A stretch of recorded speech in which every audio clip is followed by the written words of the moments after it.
বৃষ্টিতে পাহাড় ধসে রোহিঙ্গা ক্যাম্পে ৮ জনের মৃত্যু, কক্সবাজারে ১ জনের প্রাণহানি। নিম্নচাপের প্রভাবে সাগর সহ উত্তাল উপকূলীয় নদ নদী, অনেক স্থানে বেড়িবাঁধ ভেঙে লোকালয়ে প্লাবিত হওয়ার শঙ্কা।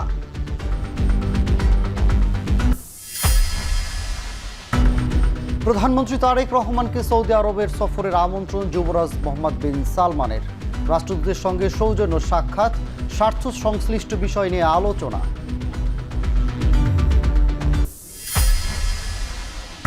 ভর্তুকি আর ঋণের ওপর ভর করে চলছে জ্বালানি খাত। আমদানি কমানো গেলে কমবে আর্থিক সংকট। অতীতের চুক্তিতে দেশের স্বার্থ রক্ষা হয়নি বললেন বিদ্যুৎ মন্ত্রী প্রতিমন্ত্রী। অশ্রুজলে বিদায় লেখক শিক্ষাবিদ আবুল কাশেম ফজলুল হকের। বাংলা একাডেমি, শহীদ মিনার ও অপরাজয় বাংলায় বিশিষ্টজন ও সর্বসাধারণ শেষে শ্রদ্ধা নিবেদন।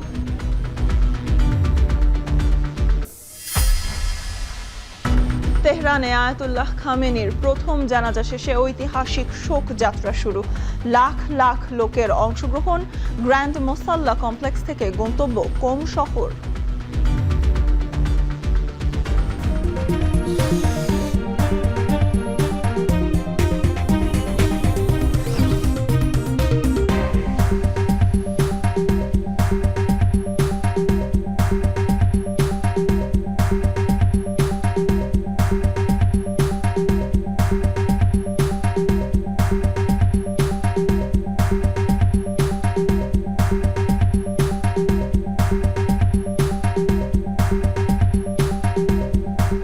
স্বাগত। এখন দুপুরে পুরো আয়োজন জুড়ে আপনাদের সঙ্গে আছি আমরা দুজন, আমি সানি বৃথা এবং আমি সুলতানা স্বর্ণা।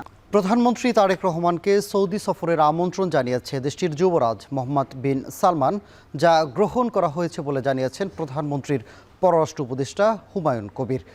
সকালে সচিবালয়ে প্রধানমন্ত্রী তারেক রহমানের সঙ্গে সৌজন্য সাক্ষাৎ করেন ঢাকায় নিযুক্ত সৌদি আরবের রাষ্ট্রদূত ডক্টর আবদুল্লাহ জাফর এইচ বিন আবিয়া। এ সময় সৌদি ক্রাউন প্রিন্স মোহাম্মদ বিন সালমানের একটি চিঠি প্রধানমন্ত্রীর হাতে তুলে দেন তিনি। জানান, সৌদি যুবরাজ নিজেও বাংলাদেশের সফরের ব্যাপারে আগ্রহী।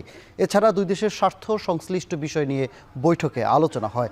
বৈঠকে পররাষ্ট্রমন্ত্রী ডক্টর খলিলুর রহমান, প্রধানমন্ত্রীর পররাষ্ট্র বিষয়ক উপদেষ্টা হুমায়ুন কবির এবং ঢাকায় নিযুক্ত সৌদি আরবের উপরাষ্ট্রদূত ইব্রাহিম আবদুল্লাহ উপস্থিত ছিলেন।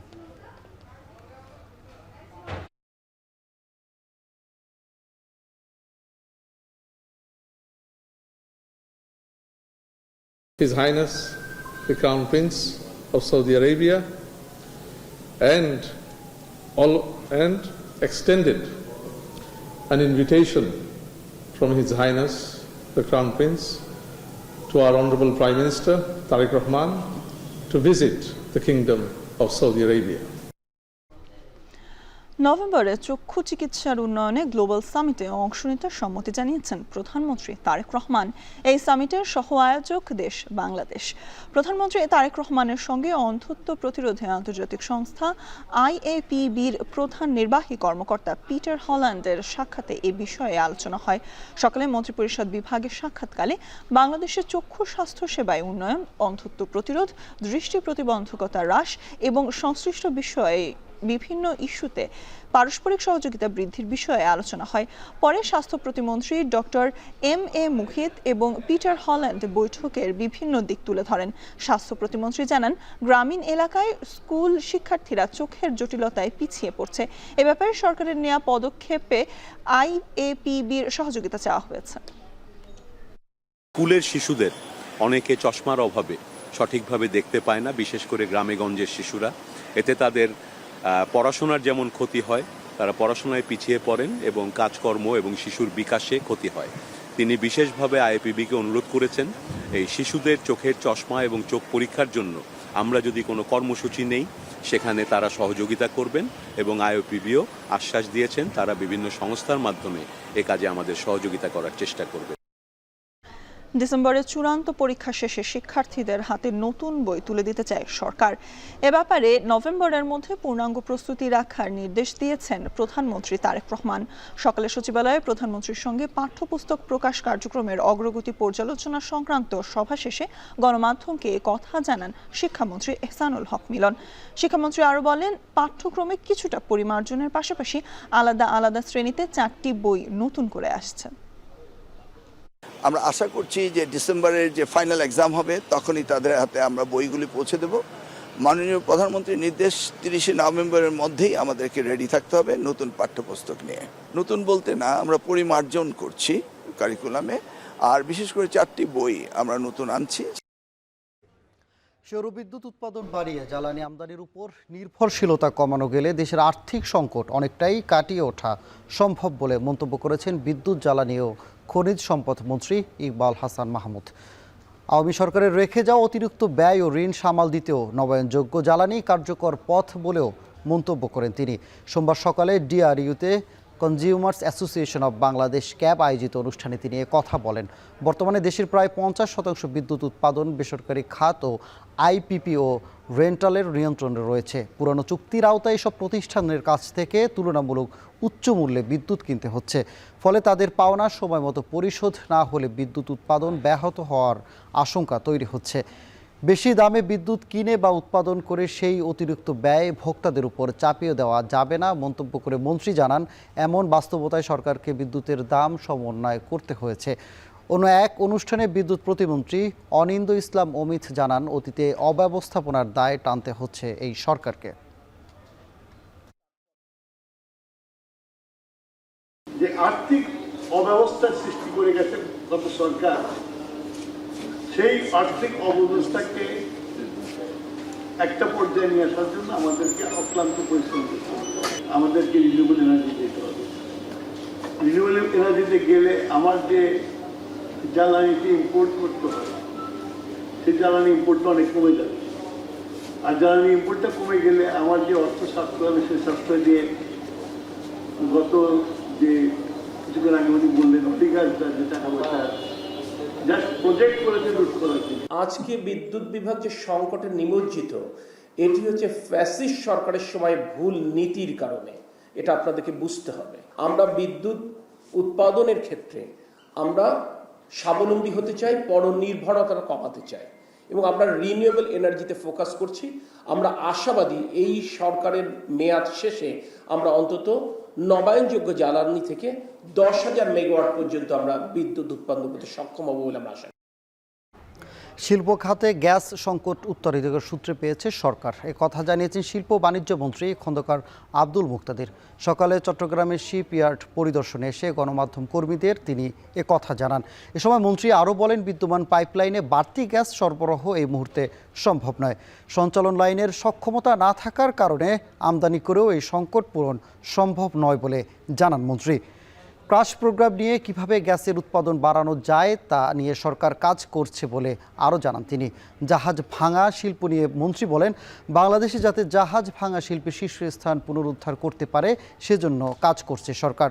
বৈশ্বিক চাহিদা অনুসারে শিপ ব্রেকিং শিল্প পরিচালনায় উদ্যোক্তাদের গ্রিন সার্টিফিকেট নেওয়ার কথাও জানান শিল্পমন্ত্রী।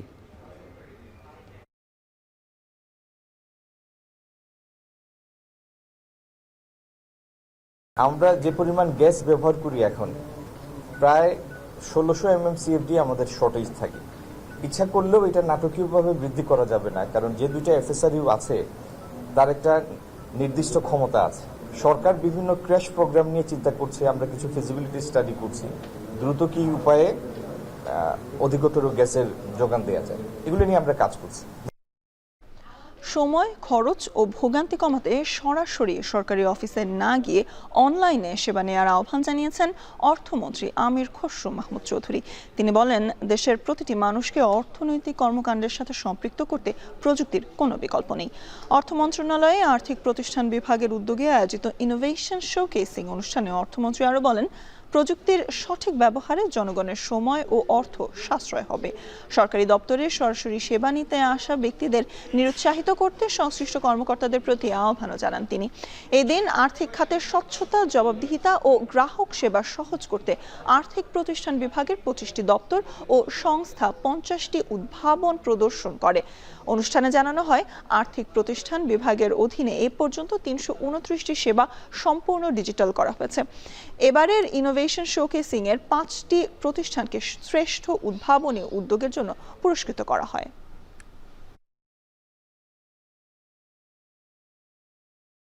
আমরা সিদ্ধান্ত নিয়েছি বাংলাদেশকে যত তাড়াতাড়ি সম্ভব উইদাউট ওয়েস্টিং এ মোমেন্ট সমস্ত দেশটাকে ডিজিটালাইজেশন করতে হবে।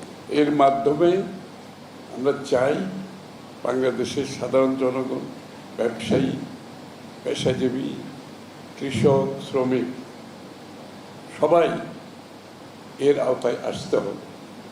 এটার outreach must be all the citizens of Bangladesh. টানা বৃষ্টিতে পাহাড় ধসে কক্সবাজারের উখিয়ায় রোহিঙ্গা ক্যাম্পে একই পরিবারে 4 জন সহ 8 জনের মৃত্যু হয়েছে। একই ঘটনায় কক্সবাজারে মারা গেছেন স্থানীয় একজন। এ অবস্থায় ঝুঁকিপূর্ণ পাহাড়ি এলাকা থেকে বসবাসকারীদের নিরাপদ আশ্রয়ে সরে যাওয়ার আহ্বান জানিয়েছেন জেলা প্রশাসন। মোহাম্মদ মোর্শেদের প্রতিবেদন বিস্তারিত।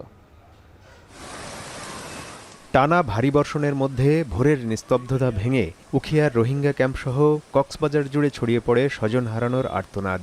উখিয়ার জামতলী, কুতুপালং ও বালুখালী রোহিঙ্গা ক্যাম্পে পৃথক 3টি পাহাড় ধসের ঘটনায় প্রাণ যায় নারী ও শিশুসহ 8 জনের। এর মধ্যে জামতলী ক্যাম্পে একই পরিবারের 3 জন, কুতুপালং ক্যাম্পে 1 শিশু এবং বালুখালী ক্যাম্পে নারী ও শিশুসহ 4 জন প্রাণ হারান। আহত হয়েছেন আরও কয়েকজন। ফায়ার সার্ভিস ও স্থানীয় স্বেচ্ছাসেবকেরা উদ্ধার অভিযান পরিচালনা করেন। জ্বর বেশ দনক দরিয়া হান্দা ভাঙে লামিওরত আছে নিচে একই পরিবারের তো 3 জন লোক মানুষ মারা গিয়ে 4 জন মানুষ গা মুরগি ধালো গিয়ে আর 2-3 মানুষ গালি গিয়ে। এদিকে ভোরে কক্সবাজার শহরের 12 নম্বর ওয়ার্ডের ছাত্তারঘোনা এলাকায় পাহাড় ধসে একই পরিবারের 3 জন চাপা পড়েন। স্থানীয়রা তাদের উদ্ধার করে হাসপাতালে নিলে আলী আকবর নামে একজনকে চিকিৎসক মৃত ঘোষণা করেন। মানে 2টা থেকে 2:30 আমরা সবাই ঘুম, হঠাৎ একটা চিৎকার শুনছি যে ওরা মানে আমার বাসা পাশে। আমার আব্বুকে তুলতে চাইছে, অনেক মাটি বাহির করার একদম জ্ঞান নাই। কক্সবাজারে গত 24 ঘন্টায় 250 মিলিমিটারের বেশি বৃষ্টিপাত রেকর্ড করেছে আবহাওয়া অধিদপ্তর। সংস্থাটি জানিয়েছে, বঙ্গোপসাগরে অবস্থানরত লঘুচাপ ও সক্রিয় মৌসুমী বায়ুর প্রভাবে আগামী 2 দিন ভারী বর্ষণ অব্যাহত থাকতে পারে। পাহাড় ধসের ঝুঁকি থাকায় ঝুঁকিপূর্ণ এলাকায় বসবাসকারীদের নিরাপদ আশ্রয়ে সরে যাওয়ার আহ্বান জানিয়েছে প্রশাসন।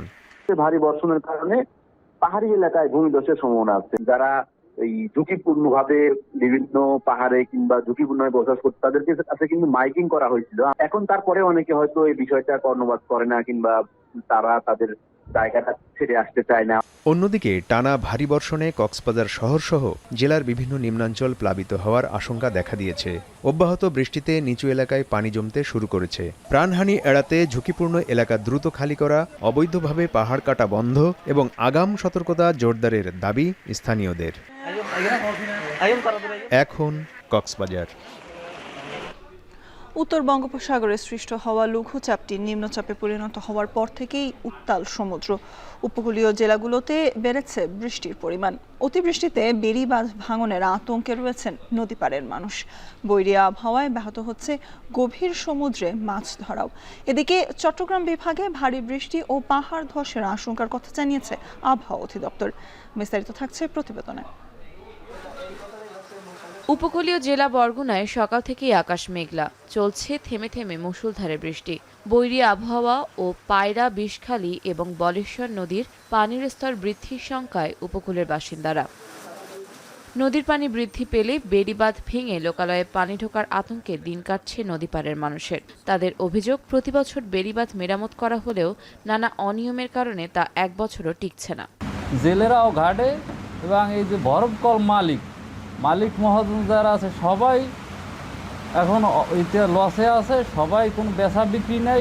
এদিকে ইলিশের ভরা মৌসুমে আকস্মিক এই দুর্যোগে চরম বিপাকে পড়েছেন জেলেরা।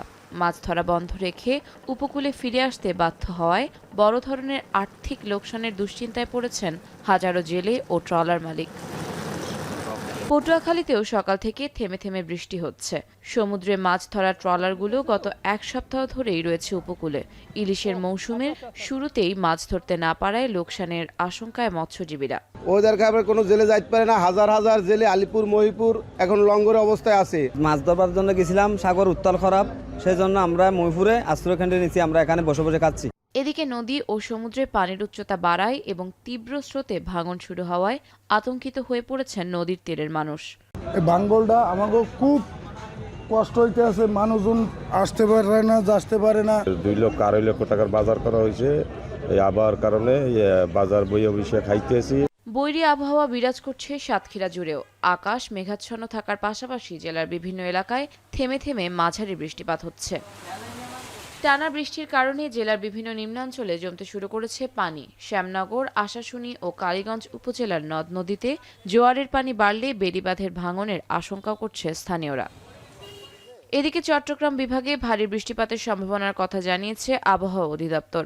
আশঙ্কা রয়েছে পাহাড় ধসেরও। নিম্নচাপটি বর্তমানে এটা স্থলভাগে উঠে গিয়ে স্থল নিম্নচাপ আকারে মূলত ঝাড়খণ্ড এবং তৎসংলগ্ন উড়িষ্যা এলাকায় অবস্থান করছে। সমুদ্র বন্দর সমূহেও ঝড়ো হাওয়া বয়ে যাওয়ার সম্ভাবনা রয়েছে বিধায় আমরা চট্টগ্রাম, কক্সবাজার, মোংলা এবং পায়রা সমুদ্র বন্দর সমূহকে 3 নম্বর স্থানীয় সতর্ক সংকেত দেখিয়ে যেতে বলেছি। নদী উত্তাল থাকায় দ্বিতীয় দিনের মতো নোয়াখালীর হাতিয়ায় ফেরিসহ সব ধরনের নৌ চলাচল বন্ধ ঘোষণা রেখেছে প্রশাসন। আফনান অপসরা, এখন। চট্টগ্রাম বিভাগে ভারী বৃষ্টিপাতের পূর্বাভাস জানিয়েছে আবহাওয়া অধিদপ্তর। আশঙ্কা রয়েছে পাহাড় ধসেরও। এদিকে নিম্নচাপের কারণে উপকূলীয় জেলা বরগুনায় সকাল থেকেই থেমে থেমে মুষলধারে বৃষ্টি হচ্ছে। বৈরী আবহাওয়ায় পায়রা, বিষখালী ও বলেশ্বর নদীর পানির স্তর বৃদ্ধির শঙ্কায় রয়েছে উপকূলের বাসিন্দারা। এ নিয়ে আরও জানাতে চট্টগ্রাম থেকে যোগ দেবেন সহকর্মী শোয়েব রহমান এবং বরগুনা থেকে যোগ দিচ্ছেন সহকর্মী সুজন আকন। প্রথমেই যোগ দিব চট্টগ্রামে শোয়েবের সাথে। শোয়েব, চট্টগ্রামে আবহাওয়ার বর্তমান পরিস্থিতি সম্পর্কে জানাবেন এবং পাহাড় ধসে জানমালের ক্ষতি এড়াতে প্রশাসন কি ধরনের ব্যবস্থা নিয়েছে বিস্তারিত জানাবেন। স্বর্ণা, গত 2 দিন ধরে চট্টগ্রামের বৃষ্টিপাত হচ্ছে। গতকাল আমরা দেখেছি যে সকালের দিকটাতে বৃষ্টিপাতের পরে দুপুরের দিকে কিন্তু কিছুটা বৃষ্টিপাত কমেছিল, তবে সন্ধ্যার পর থেকে এখন পর্যন্ত টানা বৃষ্টিপাত হচ্ছে এবং গত 24 ঘন্টায় অর্থাৎ গতকাল দুপুর 12টা থেকে আজকে দুপুর 12টা পর্যন্ত চট্টগ্রামে 118 মিলিমিটার বৃষ্টিপাত রেকর্ড করা হয়েছে এবং আজ সকাল 6টা থেকে 9টা পর্যন্ত 12 মিলিমিটার এবং সকাল 9টা থেকে দুপুর 12টা পর্যন্ত 21 মিলিমিটার বৃষ্টিপাত রেকর্ড করা হয়েছে এবং এই বৃষ্টিপাত আগামী 3 থেকে 4 দিন অব্যাহত থাকবে বলে আবহাওয়া অফিস থেকে জানানো হয়েছে এবং তারা বলছেন যে এই বৃষ্টিপাতের দরুন চট্টগ্রাম যেহেতু পাহাড়ি এলাকা, সেই পাহাড়ি এলাকাগুলোতে পাহাড় ধসের শঙ্কা রয়েছে এবং তারা বলছেন যে সেই সাথে যেই শহরের নিম্নাঞ্চলগুলো রয়েছে সেই নিম্নাঞ্চলগুলোতে অস্থায়ী জলাবদ্ধতা সৃষ্টি হতে পারে বলেও কিন্তু তারা শঙ্কা করছেন এবং তারা বলছেন যেহেতু মাঝারি থেকে ভারী কিংবা অতি ভারী বর্ষণ হতে পারে এবং টানা 3 থেকে 4 দিন পর্যন্ত বৃষ্টিপাত হবে, সেই ক্ষেত্রে পাহাড়ের মাটি নরম হয়ে ভূমিধসের শঙ্কা রয়েছে এবং সেই জায়গা থেকে তারা ব্যবস্থা নিতে স্থানীয় প্রশাসনকেও কিন্তু আহ্বান জানিয়েছেন এবং সেই প্রেক্ষিতে আমরা দেখেছি চট্টগ্রাম জেলা প্রশাসনের পক্ষ থেকে পাহাড়ি এলাকায় যারা বসবাস করছেন সেই সকল এলাকাতে মাইকিং করতে দেখা গেছে এবং তাদেরকে অতি সত্বর জানমালের নিরাপদ স্থানে সরে যাওয়ার জন্য কিন্তু মাইকিং করা হচ্ছে এবং একই সাথে প্রশাসনের পক্ষ থেকে জানানো হয়েছে যদি বৃষ্টিপাত আরও বাড়ে সেই ক্ষেত্রে আশ্রয় কেন্দ্র খোলার প্রস্তুতিও কিন্তু প্রশাসনের পক্ষ থেকে রয়েছে এবং তারা সেই আশ্রয় কেন্দ্র খুলতেও কিন্তু প্রস্তুত এবং আমরা জানি যে চট্টগ্রামের পাশাপাশি যে 3 পার্বত্য অঞ্চল রয়েছে সেই পার্বত্য অঞ্চলেও ভূমিধসের শঙ্কা রয়েছে এবং সেখানেও জানমালের নিরাপত্তায় প্রয়োজনীয় ব্যবস্থা নেওয়ার জন্য স্থানীয় প্রশাসনের প্রতি কিন্তু আহ্বান জানানো হয়েছে এবং চট্টগ্রামের যেই বন্দর রয়েছে সেই বন্দরের কথা একটু বলতে চাই যে চট্টগ্রাম বন্দরেও কিন্তু বহির্নোঙরে পণ্য খালাস কার্যক্রম ব্যাহত হচ্ছে ভারী বৃষ্টিপাতের কারণে, কারণ সাগর উত্তাল রয়েছে এবং সেখানে যে বিশেষ করে খোলা পণ্য যেগুলো রয়েছে সিমেন্ট ক্লিংকার কিংবা সিমেন্টের ক্লিংকার, চাল কিংবা এ ধরনের খোলা পণ্য যেগুলো রয়েছে সেগুলোর ওঠানামানোতে কিন্তু ব্যাঘাত ঘটছে এবং সাগর উপকূল এবং বন্দরগুলোকে 3 নম্বর স্থানীয় সতর্ক সংকেত দেখাতে বলা হয়েছে এবং একই সাথে মাছ ধরার নৌকা এবং ট্রলারগুলোতেও কিন্তু পরবর্তী নির্দেশ না দেওয়া পর্যন্ত নিরাপদ আশ্রয়ে থাকতে বলা হয়েছে। স্বর্ণা, এ পর্যায়ে যোগ দিতে চাই বরগুনা সহকর্মী সুজনের সাথে। সুজন, বৈরী আবহাওয়ায় বন্দরগুলোতে, নদী বন্দর এবং পায়রা বন্দরের কি জনজীবনে কেমন প্রভাব পড়েছে জানাবেন এবং তার পাশাপাশি আসলে জানাবেন বেড়িবাঁধগুলো অক্ষত রয়েছে কিনা, কোনো গ্রাম প্লাবিত হয়েছে, এ ধরনের কোনো তথ্য আপনার কাছে আছে কিনা? স্বর্ণা, আপনি দেখতে পাচ্ছেন যে বরগুনায় কিন্তু মুষলধারে বৃষ্টি হচ্ছে এবং আমরা সকাল থেকে দেখতে পেয়েছি যে থেমে থেমে কিন্তু বৃষ্টি কিন্তু পড়ছেই একের পর এক।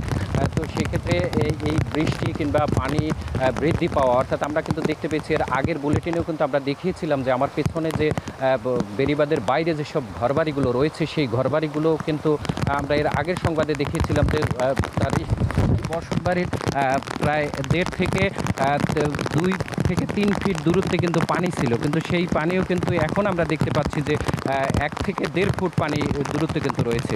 তো সেক্ষেত্রে কিন্তু এই যে নদী পাড়ের যেসব মানুষ রয়েছে, অর্থাৎ বেড়িবাঁধের পাশে যেসব মানুষজন রয়েছে বসবাস করে, তারা কিন্তু বেশ আতঙ্কিত রয়েছে। এবং সকাল থেকে আমরা দেখতে পেয়েছি মুষলধারে বৃষ্টি, যার কারণে জোয়ারের পানিও কিন্তু কিছুটা বৃদ্ধি পেয়েছে। এখানের স্থানীয়রা জানিয়েছে যে এর আগেও কিন্তু তারা বলেছিলেন যে এই যে 3 নম্বর সিগন্যাল চলছে, সেই সিগন্যালের কিন্তু আগে কিন্তু এরকম কোনো পানির কিন্তু মাত্রাটা এতটা বেশি ছিল না, কিন্তু এখন কিন্তু পানির পরিমাণটা অনেকটাই বাড়ছে, যার কারণে এই অঞ্চলে কিন্তু বরগুনার কিন্তু 805 কিলোমিটার বেড়িবাঁধ রয়েছে এবং তার মধ্যে কিন্তু 39 কিলোমিটার বেড়িবাঁধ কিন্তু ভাঙন প্রবণ এলাকা রয়েছে প্রায় 44 কিলোমিটার। যার কারণে এই অঞ্চলে যারা এই বেড়িবাঁধের পাশে, বিশেষ করে পায়রা, বিষখালী এবং বলেশ্বর নদীর তীরবর্তী যারা বসবাস করে নদীর পাড়ে, তারা কিন্তু যে কোনো বৈরী আবহাওয়া কিংবা ঝড় জলোচ্ছ্বাসের সময় কিন্তু তারা বেশ আতঙ্কিত থাকে। বিশেষ করে প্রতি বছরই কিন্তু যেসব বেড়িবাঁধ মেরামত করা হয়, সেই মেরামতকৃত বাঁধগুলো কিন্তু প্রতি বছরই আবার ভেঙে যায়। সেগুলো অনিয়ম, দুর্নীতি কিংবা বিভিন্ন কারণে কিন্তু সেসব বেড়িবাঁধ 1 বছরও টিকছে না, যার কারণে তারা কিন্তু বেশ অভিযোগ করে বলছেন যে স্থায়ী কোনো বেড়িবাঁধ নির্মাণ না হলে কিন্তু তাদের এই জানমালের ক্ষতি কিন্তু প্রতি বছরই হচ্ছে। বিশেষ করে এই বেড়িবাঁধগুলো ভেঙে কিন্তু লোকালয়ে পানি প্রবেশ করে, মাছের ঘের সহ বসতবাড়ি, জানমালের বেশ ক্ষতি হয়। তো সব মিলে এই ছিল আমার কাছে বরগুনা থেকে সবশেষ।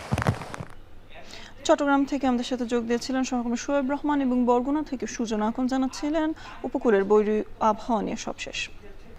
কোনো দাতা সংস্থা বা বিদেশি রাষ্ট্র দেশের পরিবর্তন করে দিয়ে যাবে না, নিজেদের পরিবর্তন নিজেদেরই করতে হবে বলে মন্তব্য করেছেন স্থানীয় সরকার মন্ত্রী মির্জা ফখরুল ইসলাম আলমগীর। সকালে জাতীয় পল্লী উন্নয়ন দিবসে রাজধানীর ওসমান স্মৃতি মিলনায়তনে আলোচনা সভায় তিনি একথা বলেন। আর এলজিআরডি প্রতিমন্ত্রী বলেন, পল্লী উন্নয়ন ত্বরান্বিত করতে নারীদের ফ্যামিলি কার্ড ও কৃষকদের কৃষক কার্ড দিচ্ছে সরকার। আরও জানাচ্ছেন জাওয়াত মাহমুদ।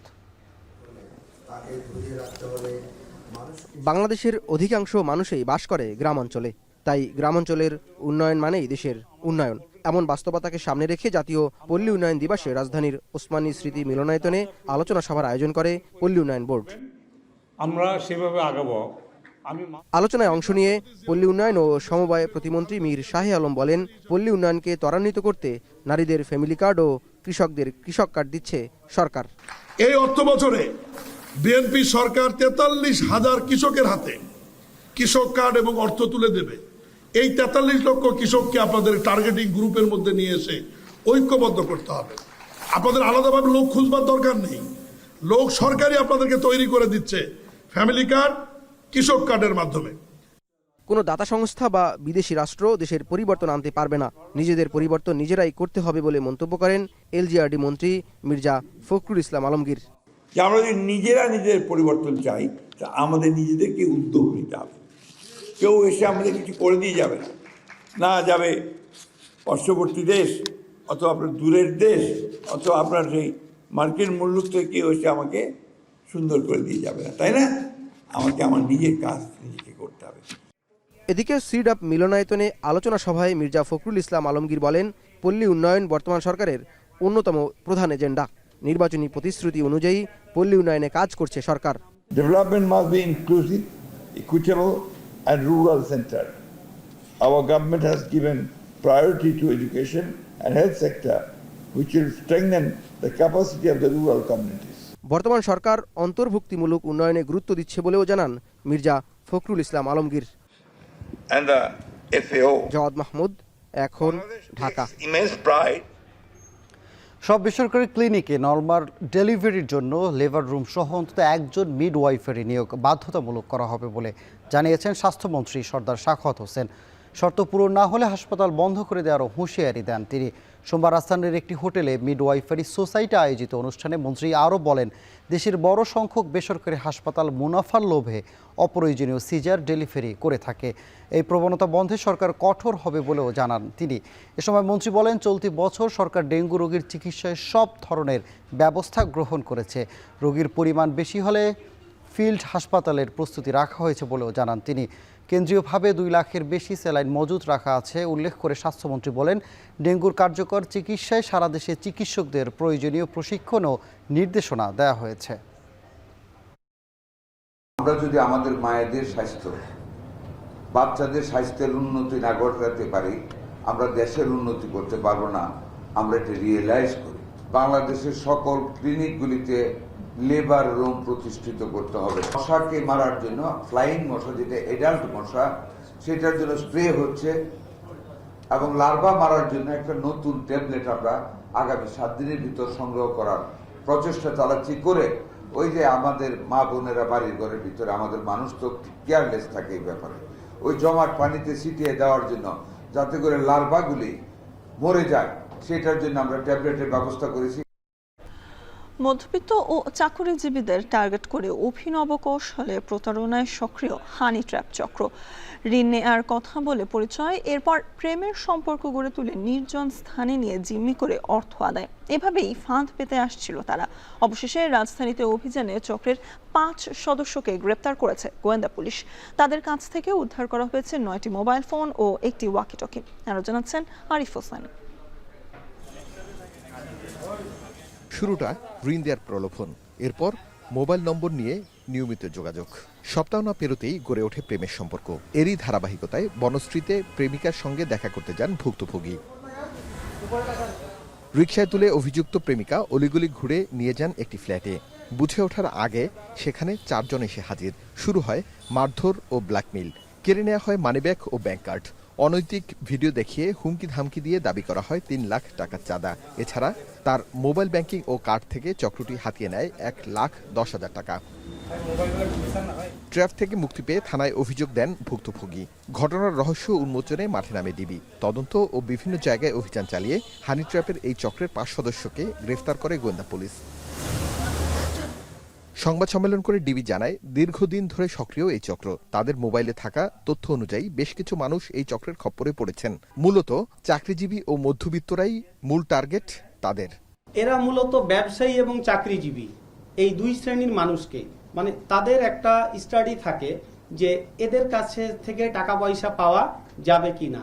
তো সাধারণত আমাদের পর্যবেক্ষণে আমরা যেটা দেখেছি যে ব্যবসায়ী এবং চাকরিজীবী, এই 2 শ্রেণীর মানুষকে এরা বেশি টার্গেট করে। ভুক্তভোগীরা সামাজিক কারণে এবং নিজেদের আত্মসম্মানের কারণে এই ভিকটিমাইজ হওয়ার পরেও তারা পুলিশের কাছে যেতে চায় না।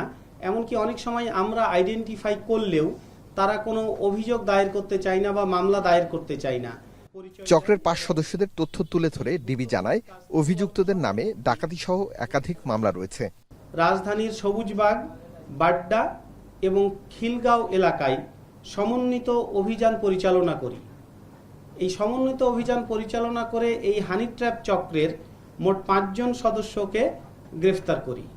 আইন শৃঙ্খলা বাহিনীর কর্মকর্তারা বলছেন, ভুক্তভোগীরা অনেক সময় সামাজিক কারণে মুখ খুলতে না চাওয়ায় এ ধরনের চক্র আরও বেপরোয়া হয়ে ওঠে। তাই প্রতারণার শিকার হলে গোপন না রেখে দ্রুত অভিযোগ করার পরামর্শ দিয়েছেন তারা।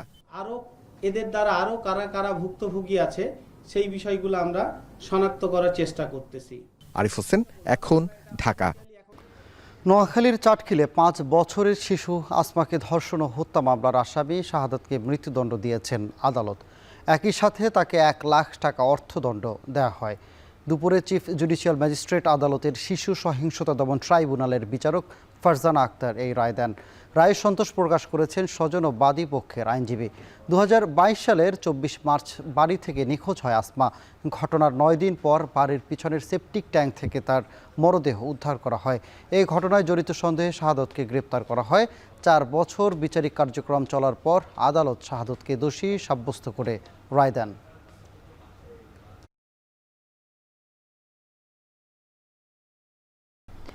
শ্রদ্ধা, ভালোবাসা আর অশ্রুসিক্ত নয়নে সর্বস্তরের মানুষ বিদায় দিলেন বাংলা ভাষা ও সাহিত্যের বিশিষ্ট গবেষক, প্রাবন্ধিক ও প্রগতিশীল রাষ্ট্রচিন্তাবিদ অধ্যাপক আবুল কাশেম ফজলুল হককে।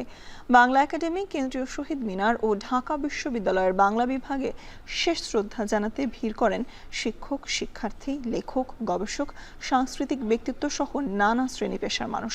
তার চিন্তা, দর্শন ও মননশীলতার উত্তরাধিকার ভবিষ্যৎ প্রজন্মকে জাতীয় চেতনা ও বুদ্ধিবৃত্তিক বিকাশে পথ দেখাবে বলে মনে করেন বিশিষ্টজনরা। আরো জানাচ্ছেন আতিক নেসবা লগ্ন। এ গল্প বড্ড বেদনাতুর। জীবনভর দায়িত্ব, জ্ঞানচর্চা আর দেশজাতির মেধামূর্তির স্বপ্ন দেখা মানুষটি আসতে চেয়েছিলেন বাংলা একাডেমির প্রাঙ্গণে, এলেনও, তবে নিজের পায়ে নয়, কফিনবন্দি হয়ে। মৃত্যুর কাছে থেমে গেল তার নিরলস মননযাত্রা। সোমবার সকাল 10টায় বাংলা একাডেমি প্রাঙ্গণে আনা হয় আবুল কাশেম ফজলুল হকের মরদেহ। যখন বাসায় ফিরতেছিলাম তখন আমরা বলতেছিল যে নয়ন কালকে কিন্তু বাংলা একাডেমি যাব, অনেক দিন হয়েছে যাওয়া হয় না, অনেকগুলা কাজ জমে আছে, তুমি কিন্তু সকালে তাড়াতাড়ি উপরে আসবা, উপরে এসে আমার রেডি করে নিয়ে যাব। আবুল কাশেম ফজলুল হকের প্রতি শেষ শ্রদ্ধা জানান সংস্কৃতি বিষয়ক উপদেষ্টা, লেখক, গবেষক, সহকর্মী, শিক্ষার্থী ও সর্বস্তরের মানুষ। এমন মানুষ, এমন আলোকিত মানুষ, এটা বোধহয় পৃথিবীতে খুব কমই আছে, এই দেশে খুব কমই আছে। আমি তার মৃত্যুতে আমি তার আত্মার চির শান্তি কামনা করি। আমাদের প্রতি তার যে স্নেহ, প্রতিটি লেখক, কবি, সাহিত্যিকের প্রতি তার যে ভালোবাসা, সেটি কিন্তু অচিন্তনীয়। এবং তার অসংখ্য হাজার হাজার ছাত্রদের মধ্যে মুক্ত চিন্তা, যুক্তি, সত্যান্বেষণ এগুলো বীজ বপন করার চেষ্টা করেছেন। পরে কেন্দ্রীয় শহীদ মিনারে সর্বস্তরের মানুষের ফুলেল শ্রদ্ধা আর শোকে ভারী হয়ে ওঠে বিদায়ের ক্ষণ। শোক বই ও মাইক্রোফোনে আরেক দফায় বর্ণাঢ্য জীবনকে তুলে ধরেন ভক্তানুরাগীরা। উনি অনেক কঠিন কথা বলতেন, কিন্তু অত্যন্ত স্বাভাবিকভাবে বলতেন, যুক্তি দিয়ে বলতেন এবং ইতিহাসকে রিলেট করতেন। এরপর দীর্ঘদিনের কর্মস্থল ঢাকা বিশ্ববিদ্যালয়ে নেওয়া হয় তার মরদেহ। অধ্যাপনার দিনগুলোতে দেশ ও মানুষের মুক্তির নানান পদক্ষেপের কথা উঠে আসে স্মৃতি সম্মাননায়। বুদ্ধিভিত্তিক চিন্তার প্রতি, মানবিকতার প্রতি এবং নিজেকে উৎকর্ষ করার জন্য সেই কাজটা কিন্তু আবুল কাশেম ফজলুল হক নিরন্তর করে গেছেন। গণতান্ত্রিক উদারনৈতিক মূল্যবোধের ব্যাপারে আমরা যদি চারপাশের মানুষকে যথাসম্ভব সচেতন করতে পারি, জানাতে পারি, তাহলে তার প্রতি যথার্থ শ্রদ্ধা নিবেদন হবে। এরপর ঢাকা বিশ্ববিদ্যালয় কেন্দ্রীয় মসজিদে অনুষ্ঠিত হয় তার জানাজা। এর আগে বাংলা একাডেমিতেও অনুষ্ঠিত হয় আরেকটি জানাজা। সারা জীবন মুক্ত বুদ্ধি, জাতীয় চেতনা ও মননশীল সমাজ গঠনের স্বপ্ন দেখা এই আলোকিত মানুষের শেষ ঠিকানা মিরপুর শহীদ বুদ্ধিজীবী কবরস্থান।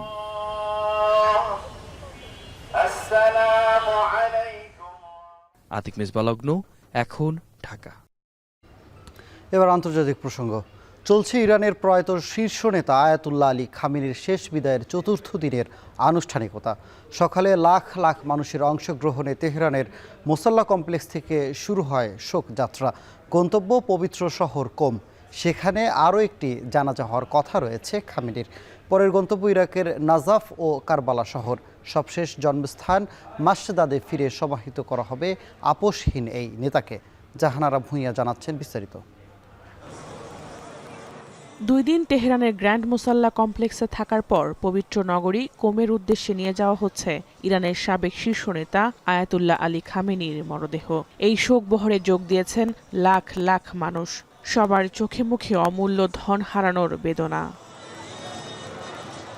10 কিলোমিটারের এই যাত্রাপথে দামাভান্দ স্ট্রিট, ইমাম Hossain square, ইনকেলাব street, ইনকেলাব square, Azadi street, Azadi square ও মেহরাবান বিমানবন্দরের কাছে অবস্থিত শহীদ লাশগিরি হাইওয়ে অতিক্রম করবে মিছিলটি, যেখানে তাদের সময় লাগতে পারে 12 ঘন্টার বেশি। শহরটির জামকারান মসজিদে আরও একবার জানাজার কথা রয়েছে আয়াতুল্লাহ খামেনির।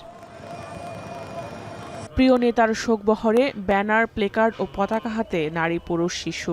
বিশ্বের বিভিন্ন দেশ থেকে যোগ দিয়েছেন প্রতিনিধিরা। ধারণা করা হচ্ছে এরই মধ্যে 1 কোটির বেশি মানুষ জমায়েত হয়েছে আয়াতুল্লাহ আলী খামেনির শেষ বিদায়ে।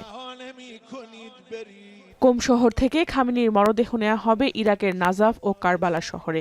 সবশেষ 9 জুলাই ফের জানাজার পর জন্মশহর মাসদাদে দাফন করা হবে প্রয়াত সর্বোচ্চ নেতাকে। এর আগে রোববার তেহরানে প্রথম জানাজা অনুষ্ঠিত হয় আয়াতুল্লাহ খামেনির। নিরাপত্তার কারণে বর্তমান শীর্ষ নেতা মুস্তফা খামেনি জানাজায় অংশ নিতে না পারলেও তার 3 ছেলে Mostafa Hosseini Khamenei, Masoud Hosseini Khamenei ও মেইসাম হোসেইনি খামেনি উপস্থিত ছিলেন সেখানে। বাবার কফিন বহন করতে দেখা যায় তাদের। গোটা ইরান যখন শোকে কাতর, তখন নতুন হুঁশিয়ারি দিল ইসরায়েল। আয়াতুল্লাহ আলী খামেনির মতো কোনো ইরানি নেতা যদি ইসরায়েলকে ধ্বংস করতে চায়, তবে তাদের পরিণতিও হবে খামেনির মতোই। জাহানারা ভূঁইয়া, এখন বিশ্ব। শ্রীলঙ্কায় কারাগারে টানা 2 দিনের সংঘর্ষে অন্তত 27 জন নিহত হয়েছেন, আহত হয়েছেন শতাধিক। দেশের স্থানীয় সংবাদ মাধ্যমের বরাতে রয়টার্স জানিয়েছে নিহতদের মধ্যে 5 জন কারারক্ষী ও বাকি সবাই বন্দী। দ্বীপরাষ্ট্রটির পশ্চিম উপকূলের নেগোম্বো কারাগারে রবিবার বন্দী ও রক্ষীদের মধ্যে ব্যাপক সংঘর্ষ হয়। এক পর্যায়ে পরিস্থিতি নিয়ন্ত্রণে অতিরিক্ত পুলিশ মোতায়েন করে শ্রীলঙ্কা সরকার। ছোড়া হয় ফাঁকা গুলি। কারাগারটিতে প্রায় 2500 বন্দী রয়েছে বলে জানিয়েছে কর্তৃপক্ষ। ঘটনার কারণ জানতে এরই মধ্যে তদন্ত কমিটি গঠন করেছে সরকার।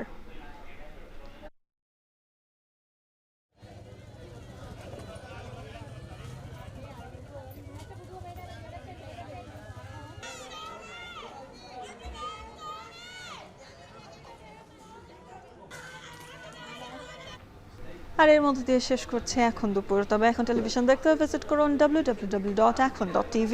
এছাড়া ফেসবুক দেখতে ভিজিট করুন facebook.com/tv.ekon এবং ইউটিউবে দেখতে ভিজিট করুন youtube.com/c/ekontv।